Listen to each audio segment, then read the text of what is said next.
നമസ്കാരം, മലയാളി വാർത്തയിലേക്ക് സ്വാഗതം. ഇപ്പോൾ റഷ്യയിൽ നിന്ന് ഇന്ത്യ എണ്ണ ഇറക്കുമതി ചെയ്യുന്നതുമായി ബന്ധപ്പെട്ടാണ് ഇപ്പോൾ അമേരിക്ക ഇന്ത്യക്കെതിരെയും ചൈനയ്ക്കെതിരെയും ഒക്കെ തന്നെ താരിഫ് പ്രഖ്യാപിച്ചിരിക്കുന്നത്, കടുത്ത നിയന്ത്രണങ്ങളും ഏർപ്പെടുത്തുന്നത്. ഈ ഒരു സാഹചര്യത്തിൽ ഇന്ന് വരുന്ന ഒരു റിപ്പോർട്ട് എന്ന് പറയുന്നത് രാജ്യത്തുടനീളമുള്ള പെട്രോൾ പമ്പുകളിലും അധിനിവേശ പ്രദേശങ്ങളിലും പെട്രോൾ ശൂന്യത വർദ്ധിച്ചു വരുന്നതിനാൽ ഈ വർഷം അവസാനം വരെ എല്ലാ രാജ്യങ്ങളിലേക്കുമുള്ള ഇന്ധന കയറ്റുമതി നിരോധിക്കുകയാണെന്ന് റഷ്യ അറിയിച്ചിരിക്കുകയാണ്. റഷ്യൻ റിഫൈനറികൾക്ക് നേരെ യുക്രൈന്റെ ഡ്രോൺ ആക്രമണങ്ങൾ സമീപ മാസങ്ങളിൽ വർദ്ധിച്ചു. ഇത് ക്രെംലിനെ ഈ പ്രഖ്യാപനം നടത്താനും എണ്ണ കയറ്റുമതി അവസാനിപ്പിക്കാനും പ്രേരിപ്പിച്ചു. റഷ്യയിലെ പ്രധാന എണ്ണ ഇറക്കുമതിക്കാരിൽ ഒന്നായ ഇന്ത്യയെ റഷ്യ ഇന്ധന നിരോധനം ബാധിച്ചേക്കാം.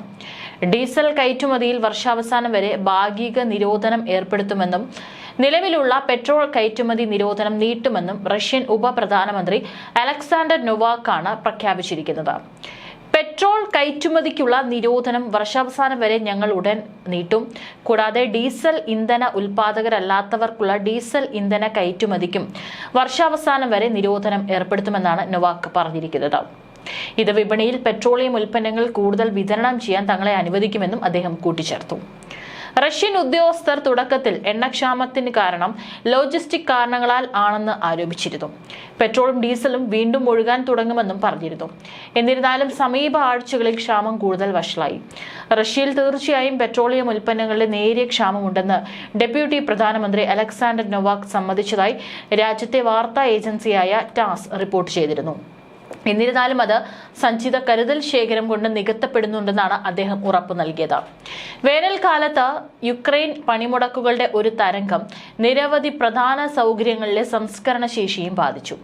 ഇത് ഇന്ധനവില ഉയർത്തുകയും ചില പ്രദേശങ്ങളിൽ ക്ഷാമത്തിലേക്ക് നയിക്കുകയും ചെയ്തു. റഷ്യൻ റിഫൈനറികളിലെ ഉൽപാദന അളവ് കുറച്ചതിനാൽ പിടിച്ചടുക്കിയ ക്രിമിയൻ ഉപദ്വീപ് ഇന്ധനക്ഷാമം നേരിടുന്നുവെന്നും മോസ്കോ പിന്തുണയുള്ള പ്രാദേശിക ഭരണകൂടം പറഞ്ഞു. കിയവ് മധ്യ ബാഷ്കോട്ടസ്ഥാൻ മേഖലയിലെ ഒരു പ്രധാന റഷ്യൻ എണ്ണ ശുദ്ധീകരണശാലയിൽ ഇടിച്ച് വലിയൊരു തീപിടുത്തമുണ്ടായി. റഷ്യയിലെ നിരവധി പ്രദേശങ്ങളിലെ പെട്രോൾ പമ്പുകൾ ഇതിനകം തന്നെ പെട്രോളും ഡീസലും റേഷൻ ചെയ്യാൻ തുടങ്ങിയിട്ടുണ്ട്. ഓരോ ഉപഭോക്താവിനും പരിമിതമായ അളവിൽ ഇന്ധനം വാങ്ങാൻ അവർ അനുവദിക്കുന്നു. ഇത് റഷ്യയിൽ എണ്ണക്ഷാമം ഉണ്ടാകാനുള്ള സൂചനയാണ്. 2014 റഷ്യ യുക്രൈൻ നിന്ന് പിടിച്ചെടുത്ത തെക്കൻ ഉപദ്വീപായ ക്രിമിയാണ് ഏറ്റവും കൂടുതൽ ബാധിക്കപ്പെട്ടതെന്ന് തോന്നുന്നു.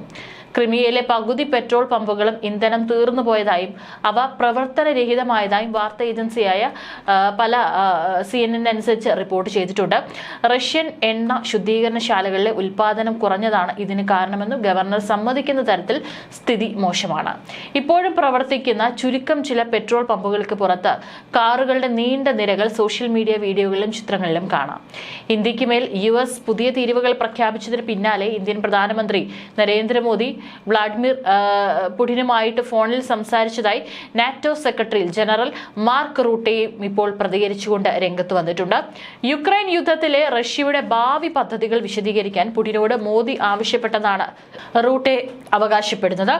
അമേരിക്ക ഇന്ത്യക്ക് മേൽ ചുമത്തിയ തീരുവകൾ റഷ്യയുടെ യുദ്ധ നീക്കങ്ങളെ പരോക്ഷമായി ബാധിച്ചു കഴിഞ്ഞെന്നും CNN നൽകിയ അഭിമുഖത്തിൽ റൂട്ടെ വിലയിരുത്തി. പുടിനെ ചർച്ചാമേശയിലേക്ക് കൊണ്ടുവരാൻ ട്രംപ് ശ്രമിക്കുന്നുണ്ടെന്നും റൂട്ടെ പറഞ്ഞു. യുദ്ധം അവസാനിപ്പിക്കാനുള്ള വിട്ടുവീഴ്ചകൾക്ക് പുടിൻ തയ്യാറാകാത്തതാണ് പ്രശ്ന പരിഹാരത്തിന് തടസ്സമെന്നും നെതർലാൻഡ്സിന്റെ മുൻ പ്രധാനമന്ത്രി കൂടിയായ റൂട്ടെ പറഞ്ഞു.